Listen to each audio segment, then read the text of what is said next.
Hello, welcome to the final part of How to Lose Fat, a Beginner's Guide.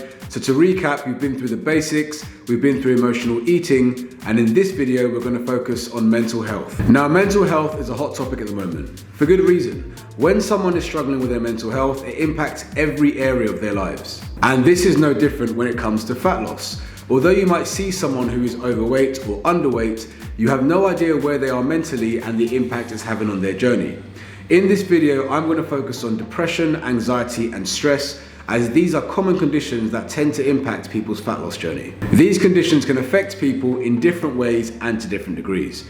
The areas that tend to be the most impacted are perception of oneself, energy, and motivation. So I'm going to go through these in a bit more detail. So let's start with perception of oneself. When someone is struggling with their mental health, particularly in cases of depression, this can have a negative impact on their self-esteem. Often these people can become super self-conscious or end up living out the perception of which they have themselves, or what's called a self-fulfilling prophecy. So a practical example, if someone is super self-conscious and they go out and they believe they're overweight, what they might do instead is eat tiny portions of food in front of people so they don't get judged as eating too much, and then go home and secret eat. Now, these calories your body won't forget, and they could result in weight gain. Now, it's important to realize this person wouldn't just be someone who likes eating food. It starts from a low self-esteem and it ends in excessive calorie intake, which then could lead to weight gain. Now, of course, if you meet this person and they're overweight, you will just think, oh, they like eating too much.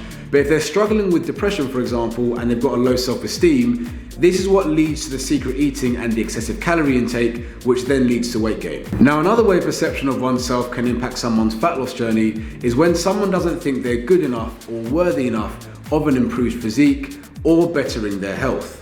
Now, this might lead a person to adopt destructive habits that causes further weight gain and takes them further away from their goal. Now, to someone who's in a good place mentally, this might sound bonkers. Why on earth would someone struggling with their weight and self-esteem adopt destructive habits, which is going to take them further away from their goal? But to someone who's battling with their mental health, this can be a very real struggle. Now, this can manifest itself in different ways. Typically in excessive drinking or excessive eating, which does tend to result in weight gain. Now, when you meet a person like this, it can be easy to assume they just love food and all they need to do is eat less and move more. But the root cause of their problem is actually their self-esteem.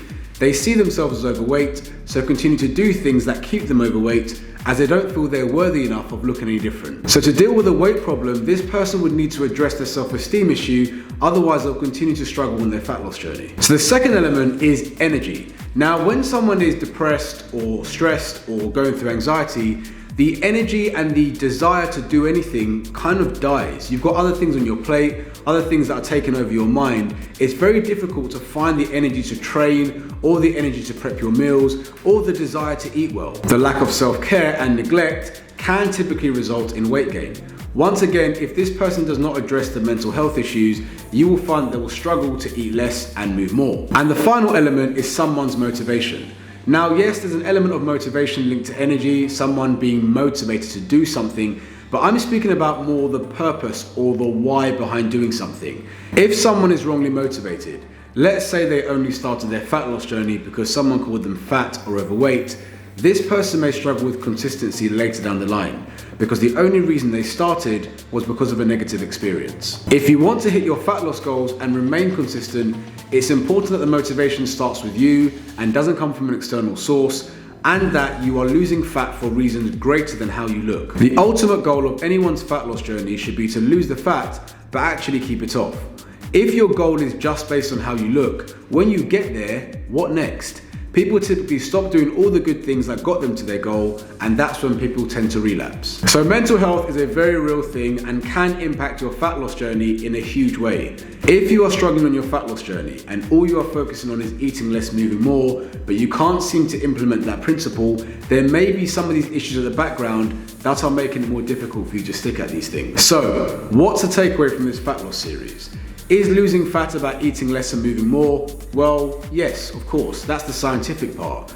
But there are very real issues in the background, such as emotional eating and mental health struggles, that would mean someone will struggle to create the consistency needed to achieve their fat loss goals. If a person wants quality and lasting results, it's important that when they embark on a fat loss journey, they address these issues as well. There will be no point joining the gym and eating well if you're not addressing these issues, as your efforts will be thwarted. And it's important to be mindful of this when picking a personal trainer. If your trainer doesn't understand this and just makes it about eating less and moving more, you will struggle to get decent results. Hopefully you now have a better understanding of what's needed to succeed on your fat loss journey. If you found this video helpful, drop it a like, leave a comment below, let me know your thoughts, please subscribe, and I'll see you again soon.